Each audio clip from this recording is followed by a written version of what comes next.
Hoje eu dou início à Semana Macabra, vão ser 7 dias de vídeos para vocês do meu quadro e eu espero muito que vocês gostem dos conteúdos que eu vou trazer nessa semana de Halloween.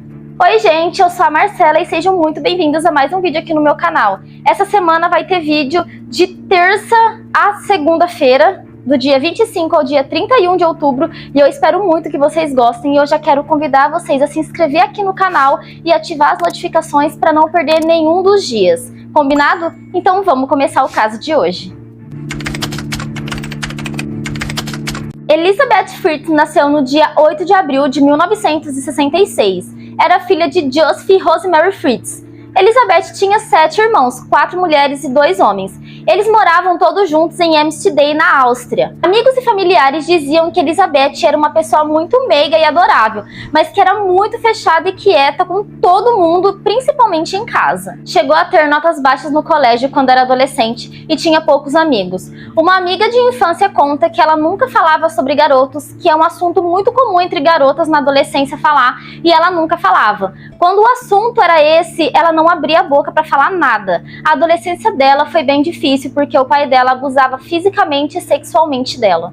O que pra mim era uma boa explicação que fazia ela ser desse jeito, né, tão quieta e retraída no jeito dela, o porquê dela não gostar de falar sobre garotos e principalmente na casa dela ela ser bem mais fechada, né. Eu não sei falar pra vocês se todos os filhos sofriam esses abusos pelo pai ou se ele tinha escolhido especificamente a Elizabeth para sofrer todos esses abusos. Então no dia 28 de agosto de 1984, Elizabeth já com 18 anos, o pai dela, Joseph, pede pra ela ajudar ele a consertar uma porta lá no porão. Então eles vão até lá, consertam a porta e quando ela tá subindo as escadas, ele puxa ela pra trás e coloca uma toalha com éter no nariz dela que faz ela desmaiar na mesma hora.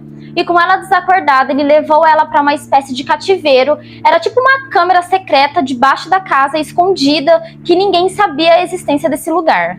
E para entrar lá, tinha que passar por 5 portas trancadas e só ele conseguia entrar e sair de lá. Então ele trancou a Elizabeth nesse lugar e voltou para a parte de cima da casa bem tranquilo, como se nada tivesse acontecido. E como ela estava dentro de casa, algum tempo depois a mãe dela começou a achar estranho dela ter desaparecido de dentro da casa. Então a mãe liga para a polícia e abre um desaparecimento. A polícia chega lá e a mãe tá super nervosa e preocupada com o que poderia ter acontecido com a filha dela. E o Joseph tá super de boa e despreocupado. E a polícia começa a conversar com eles e o Joseph fala pra polícia que provavelmente a Elizabeth fugiu porque quis e que ela vivia falando pra ele que queria entrar numa seita. 2 anos antes ela já havia fugido com uma amiga, mas a polícia conseguiu logo encontrar elas. E quando isso aconteceu, ninguém quis saber o porquê dela ter fugido de casa, ninguém se importou em conversar com a Elizabeth para saber o que estava acontecendo. Todos pensaram ser coisas de adolescentes e então 2 anos depois ela desaparece de novo e ninguém entende o porquê. As pessoas não estavam acreditando nem um pouco nessa história de que ela iria entrar para uma seita, porque para isso acontecer ela precisava conhecer essas pessoas e ela nem saía de casa. Então nem amigos, família e nem a polícia estava acreditando nisso, porque afinal ela sumiu de dentro de casa. Então começou as buscas, a família não parou em nenhum momento de procurar por ela, e a tia conta que uma vez foi numa estação de trem com o marido e ficaram andando horas e horas por lá, esperando para ver se ela aparecia, se ela descia do trem, mas nada. E exatamente um mês depois dela ter desaparecido, chega uma carta na casa dos Fritz. Então a mãe abre a carta e vê que a escrita é de Elizabeth e nela fala que tá tudo bem, que ela fugiu porque ela quis, que ela ia começar uma vida nova, que ela tava entrando pra uma seita, que não era pra ninguém mais procurar por ela porque senão ela iria sair do país. O pai de Elizabeth obrigou ela a escrever essa carta, que só falava isso mesmo, era uma carta bem breve. A mãe reconheceu a escrita da filha e os policiais meio que ficaram tipo, ela fugiu porque quis, ela tá bem. Todo mundo ficou mais tranquilo, mas em nenhum momento a família parou de procurar por ela. A mãe tinha a esperança de que ela iria voltar para casa e que quando ela menos esperasse, ela estaria ali na porta. E eu sei o que muitos de vocês estão se perguntando, como que ninguém sabia desse lugar, e eu também fiquei muito surpresa que todo mundo morava na casa e ninguém sabia disso. Só que no começo da década de 70, o Joseph conseguiu uma permissão para construir esse esconderijo lá embaixo. E o que aconteceu foi que quando eles mudaram para essa casa, ela veio com um porão normal, só que já tinha um corredor que dava num segundo porão, que era da casa antiga. Porque a casa que eles moravam, eles construíram ela, entendeu? Mas mantiveram o porão da casa anterior. Então era um lugar muito escondido, não dava pra ver, tinha só um corredorzinho que ficava bem lá no fundo que dava nesse segundo porão. Então só o Joseph sabia desse lugar e ele ainda incrementou com várias portas. Ele era engenheiro e ele mesmo desenvolveu todo o plano. Esse cativeiro tinha cerca de 60 metros quadrados, tinha uma cozinha bem pequena, um banheiro, uma banheira, um lugar para dormir e tinha até televisão. Esse lugar tinha uma única entrada que era uma porta em aço com fechadura eletrônica que somente o Joseph sabia e ficava atrás de algumas estantes. E como ele era engenheiro, ele teve permissão para construir isso tudo, porém ninguém sabia das intenções que ele tinha. Então foi uma coisa bem planejada, ele estava programando isso anos antes de sequestrar a própria filha. Ele fez tudo de um jeito que ninguém soubesse ou suspeitasse dele. Tipo, ele mantinha ela debaixo da própria casa onde a família inteira morava, ninguém nunca iria imaginar que ela estaria ali todo esse tempo.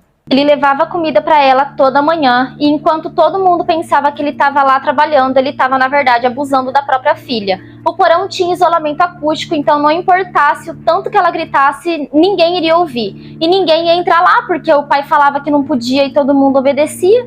Isso tudo se seguiu por muito tempo e nos primeiros 9 meses presa naquele lugar, o pai resolveu desacorrentar ela porque ele não estava conseguindo fazer tudo o que ele queria com ela, porque ela ficava acorrentada na cama.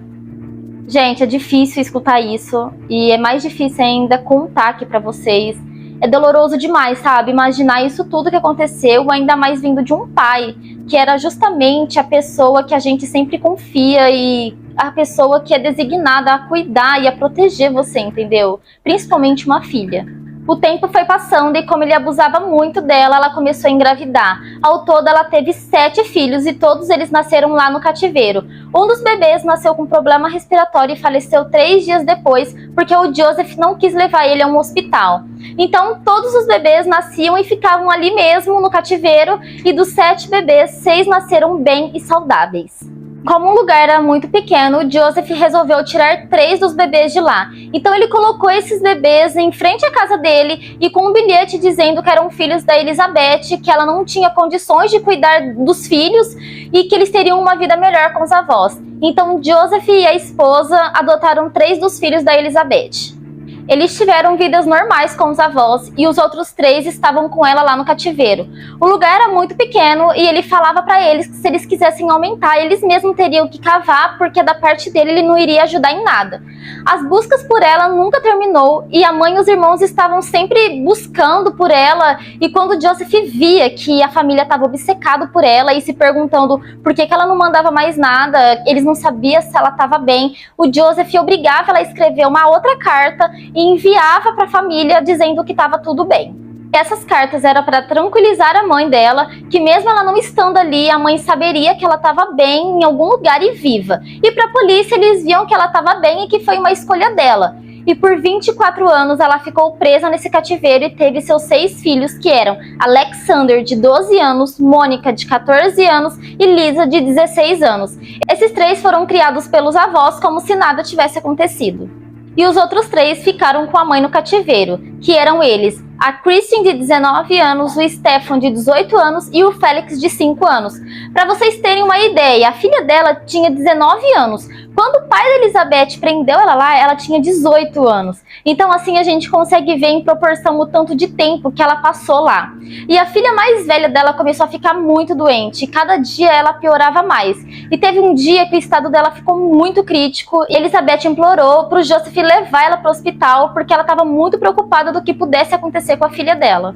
Ela não podia fazer nada pela menina de lá, então ele resolve levar a filha de 19 anos até um hospital. Ele espera todo mundo sair de casa, coloca a moça no carro e chegando no hospital ele abandona ela lá em frente e vai embora. Ela nunca havia saído do cativeiro, então ela não sabia nem o que era a luz do sol. Então começaram o atendimento dela. Ela estava completamente desnutrida, muito pálida, e os médicos acharam estranho ela estar tão doente, quase morrendo, e não ter um pai, uma mãe, não ter documento com ela. E ela não tinha nada, ela não tinha um histórico médico, ela não tinha RG, nada. E eles não sabiam o que fazer, porque era como se ela não existisse. Eles resolvem ligar para a polícia, porque eles estavam achando isso tudo muito estranho. O caso chocou tanto que passou até na TV, e de dentro do cativeiro a Elizabeth conseguia ver tudo. O Joseph simplesmente largou a menina lá e saiu. Os médicos não sabiam de nada da vida dessa menina, então a Elizabeth implora para que o Joseph leve ela até o hospital para fornecer as informações que o médico precisa para cuidar da filha. Ela jurou que não ia fazer nada, que não iria falar nada, que ela só queria salvar a vida da filha dela. Então ele concorda e leva a Elizabeth até o hospital, e a primeira coisa que fizeram foi colocar a Elizabeth numa sala separada com alguns policiais, porque era tudo muito esquisito. Essa menina tá completamente doente, não tem nenhum registro e não tinha nada, e automaticamente eles perceberam que tinha alguma coisa errada. Eles começaram a fazer algumas perguntas para ela, e ela, com muito medo de responder, ela ficou quieta o tempo todo. E eles falaram para ela que se ela não contasse o que estava acontecendo, ela ia ser acusada de maus tratos contra a filha, que estava desnutrida e pálida, que certamente estava faltando muitos nutrientes no corpo dela, que ela não tinha documento e que ela estava muito doente. E ela aceitou explicar tudo o que estava acontecendo, desde que a polícia prometesse de que ela nunca mais veria o pai dela, Joseph. Eles concordam e ela começa a falar tudo o que aconteceu, do tempo presa no cativeiro, de todos os filhos, de todos os abusos que ela sofria, e ela conta tudo, gente, e a polícia fica completamente chocada com a história. O fato dela estar dentro da própria casa presa, onde mora toda a sua família, e ninguém nunca imaginou o que o pai dele, esse monstro, fazia com ela. Tudo que ela passou lá, dar a vida a 7 crianças que ela nem tinha suporte para cuidar deles lá, de todos os abusos que ela sofria, e imaginar tudo isso, gente, é um horror. A Elizabeth sobreviveu, assim como 6 filhos dela, e quando a mídia ficou sabendo, foi um choque muito grande para todo mundo, não só para a família, mas também na cidade onde eles moravam, porque o Joseph era muito respeitado por todo mundo, amigos, vizinhos, ele era visto como um pilar da sociedade. Ninguém nunca acharia que ele seria capaz de fazer isso com a própria filha, então o caso chocou muitas pessoas quando foi para a mídia. O julgamento de Joseph começou no dia 16 de março de 2009. Ele entrou no tribunal segurando uma pasta para esconder o rosto e acompanhado de 6 policiais. Inicialmente, ele confessou ser culpado de estupro e incesto, mas ele negou o de assassinato do bebê que não sobreviveu. No segundo dia de julgamento, ele resolveu se declarar culpado de todas as acusações depois de ver o depoimento que a filha gravou. Foi um depoimento de 11 horas contando tudo o que ela passou dentro daquele lugar horrível. Foi tudo gravado em vídeo e exibido numa sessão a portas fechadas. Ele disse que ele nunca quis fazer mal nenhum para a filha dele e que ele não queria machucar ela de jeito nenhum. Ele sabia que a filha não gostava do que estava acontecendo, mas que ele não conseguia evitar, que achava que estava protegendo ela de alguma forma, não deixando ela sair com pessoas que ela não conhecia, pessoas que não eram boas, má companhias, dela ter uma vida ruim. Depois de ouvir as 11 horas de depoimento da filha, ele se dá conta de tudo que ele fez ela passar, ele se desculpa pela dor que ele fez ela e a família passar e amigos, e assume todas as suas responsabilidades pelos seus atos. No dia 19 de março de 2009, 4 dias depois do primeiro julgamento de Joseph, ele foi considerado culpado e condenado à prisão perpétua pelos crimes de incesto, cárcere privado, estupro e homicídio. Depois começaram alguns questionamentos sobre a mãe de Elizabeth. Será que ela sabia o que estava acontecendo, mas resolvia fingir que não sabia para não ter que confrontar o marido? Ou será que ela suspeitava que tinha alguma coisa errada, mas nunca foi atrás para ver o porquê que o marido dela passava tanto tempo naquele porão? A irmã da mãe de Elizabeth afirma ter certeza que a mãe não sabia de nada, porque ela com certeza teria feito alguma coisa, jamais ela iria deixar a filha passar por isso, já que a vida dela era cuidar e proteger os filhos. Depois de 1 ano solta, Elizabeth e os filhos passaram esse tempo em uma clínica para aprender a viver e se reintegrar à sociedade e a sorrir de novo. Hoje a Elizabeth e os filhos mudaram de nome para não serem incomodados pela mídia e, na minha opinião, estão mais que no seu direito. E esse foi o vídeo de hoje, eu espero muito que vocês tenham gostado, vai vir muito vídeo legal essa semana, então não se esqueça de deixar o like e se inscrever aqui no canal para não perder nada. Beijo e até amanhã!